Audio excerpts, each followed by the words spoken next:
Good morning, everyone. We are continuing here in the words of the HaChaim in the Sefer Mitzvah HaKotzar. Mitzvahs lo yisaseh, the negative commandment, Kuf Nun Vav 156. Shelo yilosar acha machshavas halev, a person should not stray after the thoughts in their heart, urias einayim, or what they see with their eyes. Shenemar, like it says, v'lo yisasur acharei levavechem v'acharei einechem, do not stray after your heart, v'acharei einechem, nor after your eyes. What does that mean? A person should not think about things that will uproot the main ikre, the main parts, or the main belief in das, in our religion of Yiddishkeit. The Satan, the Yetzer Hara, tries to convince a person to go into a world of minus, of heresy, chas v'shalom, God forbid. And what does it mean that you should not stray after your eyes? A person should not see illicit things, or immodest things, or inappropriate things, and then be drawn after that into znus, into something immoral. That's what it says. After your hearts, zuminus. This is called heresy.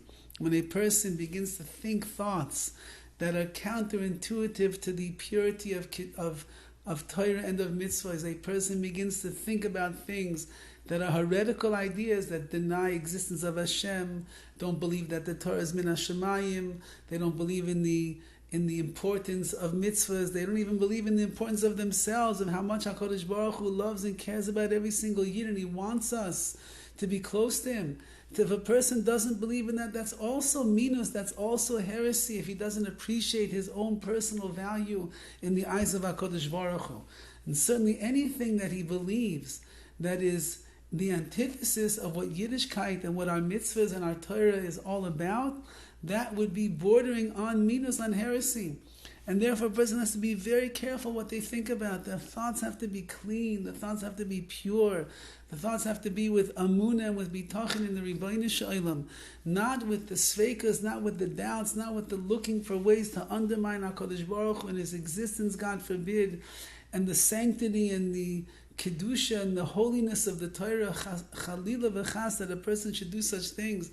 The transgressing over here, acharei levavechem, what does it mean to go after your eyes? Zuznus. It means that you're going to go into some kind of a licentious life of harlotry. And this is in the world that we live in today. We live where we are seeing things with our eyes on the street more than any other generation ever saw in 1,000,000 years. You walk into, as I heard from one of my Rabbi once in yeshiva, he said, when I walk into the store Giant, that was like the equivalent of Ralph's in Baltimore. When I walk into Giant supermarket, I see more improper images than my Bubby and my Zadie saw in Europe all of their life. And that's only walking into a store. What about walking down the streets here in Los Angeles, California, in the 100-degree weathers where everybody forgets to get dressed in the morning before they walk outside?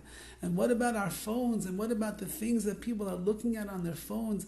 Pornography is rampant in the world. People don't have filters on their telephones. People do have filters and they break through the filters. People on their computers, they're looking at things that they shouldn't look at. They're watching things they should not watch. It's makalkal, the brain. It destroys a person's mind. It destroys their heart. It destroys their sensitivities to kedusha. Says the HaChaim over here, how careful a person has to be. Two things. Number one, if your mind is swimming with thoughts of heresy, which is going to take you away from the Rebbeinu Shalom, that's one thing you have to be very careful about. And the other thing is, be careful what you do with your eyes.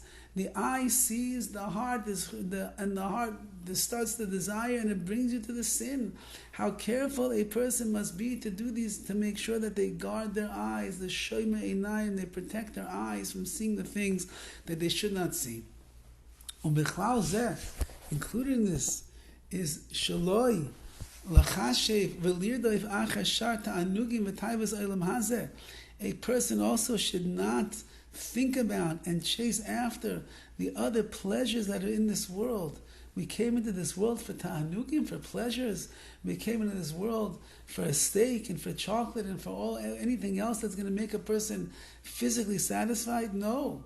We came into this world because, like Dovid HaMelech says in the Tehillim that we're saying every single day during this month, that Acha Shavalti Meisa Hashem Oisa Vakesh. I only ask one thing from you, HaKadosh Baruch Hu, and that is Shifti Beveis Hashem Kol Yemei Chayai, to sit and dwell in the house of Hashem all the days of my life.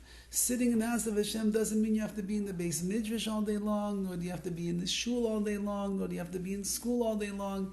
It means that wherever I go in my life, let me have a chance to sit and bask in your glory and be before you, HaKadosh Baruch Hu. In my office, in my car, in my house, in my private matters, with my family, with my children, by the Shabbos table, by the weekday table, at the doctor's office, while I'm in line for the bank. Let me remind myself of you, HaKadosh Baruch Hu, all the time, and then I'll be shifti beveis Hashem. I will literally sit in the house of HaKadosh Baruch Hu all the days of my life. This is only someone whose mind is focused and his heart is open to the Rebbeinu Shalom. But if my mind and heart strays into thoughts of heresy, if my eyes are busy gawking at and looking at every inappropriate image that there is on the street and in my phone and my computer, and I'm chasing after the taivas and tanugim, the pleasures and the lusty things of this world, it's going to be very hard to sit in the house of Hashem. Now, HaKadosh Baruch Hu be mezaka us, that we'll have the schus, we'll have the ability and the courage and the strength to be able to truly be strong and sit in the house of Hashem, keeping our hearts, our minds, and our eyes to ourselves directed towards Hashem. Have a wonderful day.